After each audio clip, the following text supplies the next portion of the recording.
اعوذ باللہ من الشیطان الرجیم بسم اللہ الرحمن الرحیم۔ ڈیئر اسٹوڈینٹس، السلام علیکم ورحمۃ اللہ وبرکاتہ۔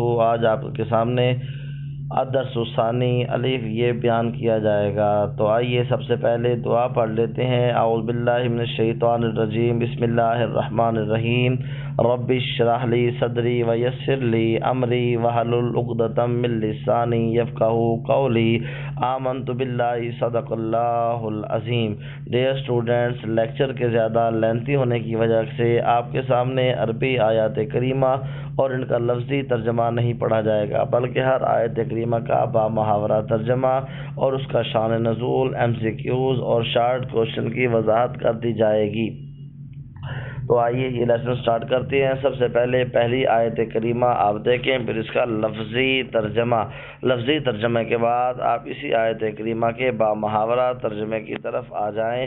مومنو، اگر تم خدا سے ڈرو گے، وہ تمہارے لیے امر فارغ پیدا کر دے گا، یعنی تم کو ممتاز کر دے گا۔ ڈیئر اسٹوڈینٹس، اس آیت کریمہ میں اللہ تبارک و تعالی تقوی کے انعامات بیان فرما رہے ہیں۔ تقوی کا مطلب ہوتا ہے ڈرنا، پرہیزگاری اختیار کرنا۔ جب کوئی مومن تقوی اختیار کرتا ہے، پرہیزگاری اختیار کرے گا، تو اللہ تبارک و تعالی اس کے اوپر درج ذیل انعامات فرمائیں گے۔ وہ کیا انعامات ہیں؟ سب سے پہلا انعام امر فارغ پیدا کر دے گا، یعنی تم کو ممتاز کر دے گا۔ تمہارے دل کے اندر ایک ایسی قوت پیدا فرما دے گا جو تمہیں برائی سے دور لے جائے گی۔ اور اس کے بعد دوسرا انعام وہ تمہارے گناہ مٹا دے گا۔ تیسرا انعام اور تمہیں بخش دے گا۔ خدا بڑا فضل والا ہے۔ ڈیئر اسٹوڈینٹس، اب یہ ایک آیت کریمہ آپ دیکھ رہے ہیں۔ پہلے اسی آیت کریمہ کا لفظی ترجمہ دیکھیں، پھر اس کا بامحاورہ ترجمہ۔ اور اے محمد، اس وقت کو یاد کرو جب کافر لوگ تمہارے بارے میں چال چل رہے تھے کہ تم کو قید کر دیں یا جان سے مار ڈالیں یا وطن سے نکال دیں، تو ادھر تو وہ چال چل رہے تھے اور ادھر خدا تدبیر کر رہا تھا، اور خدا سب سے بہتر تدبیر کرنے والا ہے۔ ڈیئر اسٹوڈینٹس، ایک بات یاد رکھیں، یہاں آیت کریمہ میں خدا کے بارے میں چال کا لفظ استعمال ہوا ہے، تو ہمیں اللہ تبارک و تعالیٰ کی ذات کے لیے کوئی ایسا لفظ نہیں استعمال کرنا چاہیے جس سے اللہ تبارک و تعالیٰ کی ذات کے بارے میں کوئی لوگ برا سوچیں یا اللہ تبارک و تعالیٰ کی ذات کے بارے میں وہ لفظ نامناسب ہو۔ تو چال کا لفظ اللہ تبارک و تعالیٰ کی ذات کے لیے استعمال نہیں کرنا چاہیے۔ تو یہاں ہم کہیں گے خدا تدبیر کر رہا تھا اور خدا سب سے بہتر تدبیر کرنے والا ہے۔ اب اس آیت کریمہ کا شان نزول کیا ہے؟ ہمارے پیارے نبی پاک حضرت محمد مصطفیٰ صلی اللہ علیہ وآلہ وسلم مکہ مکرمہ میں جب آپ نے اللہ تبارک و تعالیٰ کے دین کی تبلیغ کا آغاز کیا، تو لوگ آپ کے دشمن ہوتے گئے، آپ کے مخالف بنتے گئے۔ تو ان تمام نے ایک دن پروگرام بنایا۔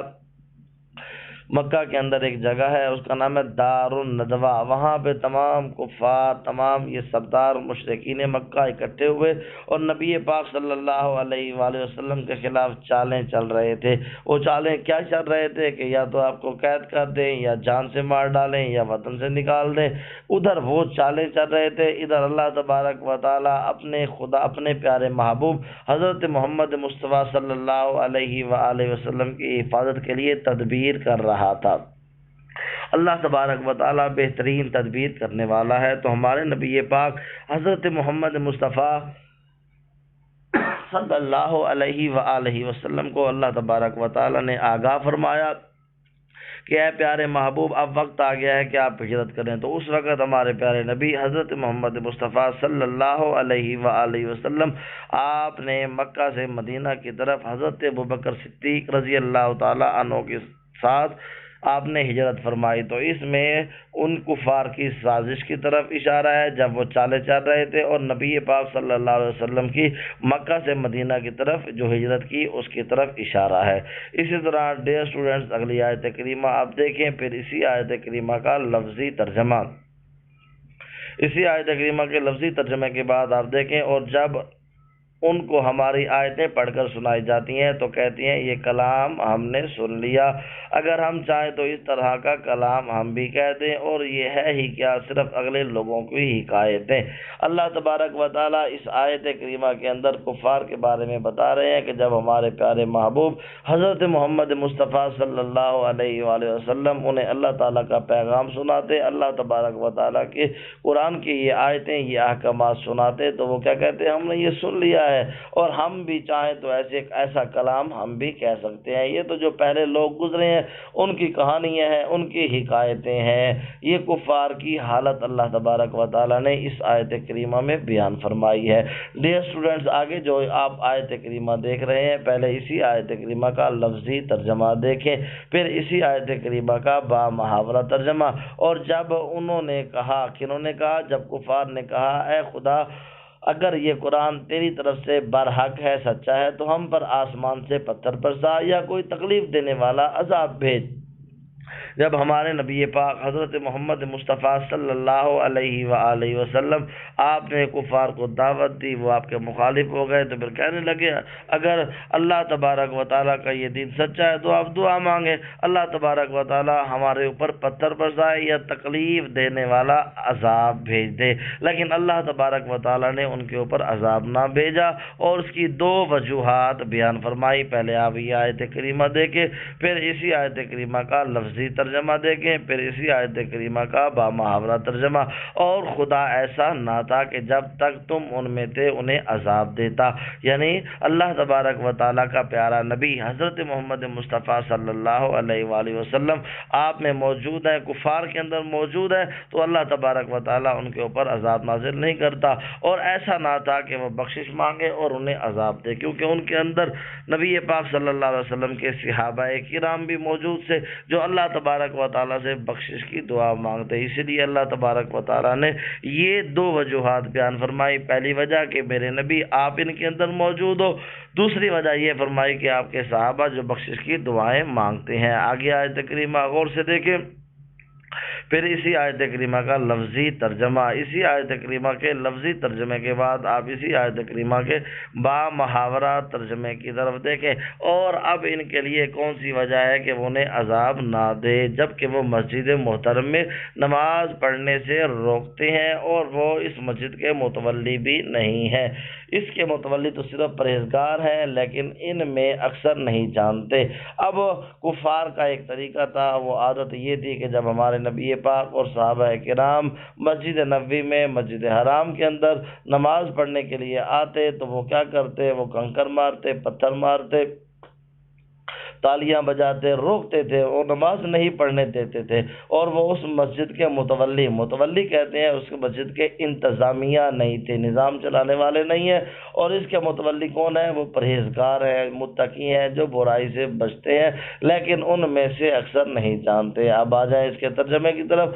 اور اب ان کے لیے کون سی وجہ ہے کہ وہ انہیں عذاب نہ دے، جبکہ وہ تو مسجد محترم میں نماز پڑھنے سے روکتے ہیں اور وہ اس مسجد کے متولی بھی نہیں۔ اس کے متولی صرف پرہیزگار ہیں، لیکن ان میں سے اکثر نہیں جانتے۔ اب یہ جو آیت کریمہ آپ دیکھ رہے ہیں، اسی آیت کریمہ کے پہلے لفظی ترجمے کو دیکھیں، پھر اسی آیت کریمہ کے با محاورہ ترجمے کو دیکھیں، اور ان لوگوں کی نماز خانہ کعبہ کے پاس سیٹیاں اور تالیاں بجانے کے سوا کچھ نہ تھی۔ تو تم جو کفر کرتے تھے، اب اس کے بدلے عذاب کا مزہ چکھو۔ نبی پاک حضرت محمد مصطفیٰ اور صحابہ کرام جب نماز پڑھتے تھے تو کفار کا طریقہ یہ تھا کہ خانہ کعبہ کے پاس آ کر سیٹیاں بجاتے، تالیاں بجاتے۔ تو اللہ تبارک و تعالیٰ نے جب غزوہ بدر کے اندر مسلمانوں کو کامیابی عطا فرمائی، کفار کو شکست عطا فرمائی اور اس کے اندر قتل ہو گئے، تو اللہ تبارک و تعالیٰ نے فرمایا جو تم کفر کرتے تھے اب اس کے بدلے کا مزہ چکھو۔ ڈیئر اسٹوڈنٹس، اب جو آپ آیت کریمہ دیکھ رہے ہیں، پہلے اسی آیت کریمہ کے لفظی ترجمے کو ملاحظہ کریں۔ اس کے بعد جو لوگ کافر ہیں، وہ لوگ جو کافر ہیں اپنا مال خرچ کرتے ہیں کہ لوگوں کو خدا کے رستے سے روکیں، سو ابھی اور خرچ کریں گے، مگر آخر وہ خرچ کرنا ان کے لیے موجب افسوس ہوگا، وہ مغلوب ہو جائیں گے اور کافر لوگ دوزخ کی طرف ہانکے جائیں گے۔ اس آیت کریمہ میں اللہ تبارک و تعالیٰ نے کفار کے بارے میں بتایا کیا جو شروع ہی سے اسلام کے خلاف چل رہے تھے اور اسلام کی تعلیمات کو روکنے کے لیے وہ ہر طرح کا ہتھ کنڈا استعمال کرتے اور لوگوں کو پیسے دے کر اسلام کے راستے سے روکتے۔ اسی طرح غزوہ بدر میں بھی انہوں نے بہت زیادہ پیسہ خرچ کیا، تمام کفار کو اکٹھا کیا، لیکن اللہ تبارک و تعالیٰ نے ان کے بارے میں فرمایا وہ بھی اور بھی خرچ کریں گے اور یہ خرچ کرنا ان کے لیے موجب افسوس ہوگا اور وہ مغلوب ہو جائیں گے، وہ ہار جائیں گے، پھر وہ یہی کہیں گے کہ کاش ہم یہ پیسہ خرچ نہ کرتے، اور کافر لوگ دوزخ کی طرف ہانکے جائیں گے۔ کیوں ہانکے جائیں گے؟ اس آیت کریمہ میں وضاحت کر دی گئی ہے۔ پہلے آیت کریمہ کو دیکھیں، پھر اسی آیت کریمہ کے لفظی ترجمے کو دیکھیں۔ تاکہ خدا ناپاک کو پاک سے الگ کر دے۔ پاک سے مراد مسلمان ہے، ناپاک سے مراد کفار ہے، ٹھیک ہے؟ تاکہ خدا ناپاک کو پاک سے الگ کر دے اور ناپاک کو ایک دوسرے پر رکھ کر ایک ڈھیر بنا دے، پھر اس کو دوزخ میں ڈال دے۔ یہی لوگ خسارہ پانے والے ہیں۔ اس سے مراد کفار ہے۔ الکلمات و تراکیب مشکل الفاظ کے معنی یثبتو وہ قید کر دیں، اساطیر الاولین پہلوں کی کہانیاں، مکان سیٹیاں، تصدیتاً تالیاں، فیرکمہ وہ جمع کرے اسے۔ ڈیئر اسٹوڈنٹس، اب آ جائیں التمرین کی طرف۔ السوال الاول، اس سبق میں تقویٰ کے کیا انعامات بیان ہوئے ہیں؟ اس سبق میں تقویٰ کے کیا انعامات بیان ہوئے ہیں؟ جواب، اس سبق میں تقویٰ کے درج ذیل انعامات بیان ہوئے ہیں۔ اللہ تعالیٰ تقویٰ اختیار کرنے والوں کو ممتاز کر دے گا، یعنی امر فارغ پیدا کر دے گا۔ نمبر 2، ان کی بخشش کر دے گا۔ نمبر 3، ان کے گناہ مٹا دے گا۔ نمبر 4، ان کے حق سے بڑھ کر ان پر فضل فرمائے گا۔ السوال الثانی، وَإِذْ يَمْكُرُ بِكَ الَّذِينَ كَفَرُوا میں کس واقعے کی طرف اشارہ ہے؟ آیت مبارکہ کے اس حصے میں مکہ کے سرداران قریش کی ناپاک سازش کی طرف اشارہ ہے، جب وہ سرداران قریش دار الندوہ میں رسول اکرم صلی اللہ علیہ وآلہ وسلم کے خلاف مشورہ کر رہے تھے کہ نعوذ باللہ آپ کو قید کر دیں یا قتل کر دیں یا جلا وطن کر دیں۔ آخر وہ ناکام ہو گئے۔ اسی وقت حضور اکرم صلی اللہ علیہ وآلہ وسلم نے حضرت ابوبکر صدیق کے ساتھ مکہ سے مدینہ کی طرف ہجرت کی تھی۔ آگے دیکھیں۔ السوال الثالث، کفار کے مطالبے کے باوجود اللہ تعالیٰ نے ان پر عذاب نازل کیوں نہ کیا؟ جواب، اس لیے کہ رسول اللہ صلی اللہ علیہ وسلم مکہ میں موجود تھے اور بخشش اور مغفرت کی دعائیں مانگنے والے صحابہ کرام بھی ان کے درمیان موجود تھے۔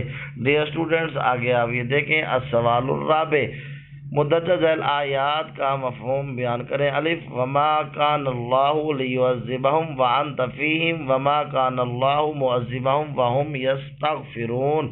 جواب، ترجمہ، اور اللہ ایسا نہ تھا کہ جب تک آپ صلی اللہ علیہ وآلہ وسلم ان میں تھے انہیں عذاب دیتا، اور ایسا نہ تھا کہ وہ بخشش طلب کرتے اور انہیں عذاب دیتا۔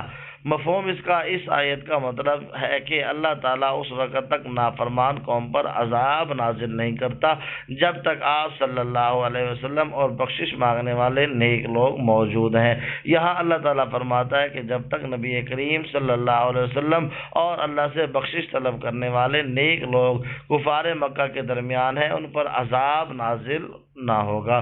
پیغمبر تو ویسے ہیں گناہوں سے پاک ہوتے ہیں، پیغمبر تو ویسے ہی گناہوں سے پاک ہوتا ہے اور بخشش مانگنے والوں کو اللہ تعالیٰ مغفرت کی جگہ عذاب نہیں دیتا بلکہ اپنا رحم و کرم فرماتا ہے۔ بے آیت کریمہ، ان الذین کفروا ينفقون اموالهم ليصدوا عن سبیل اللہ فسينفقونها ثم تكون عليهم حسرة ثم يغلبون۔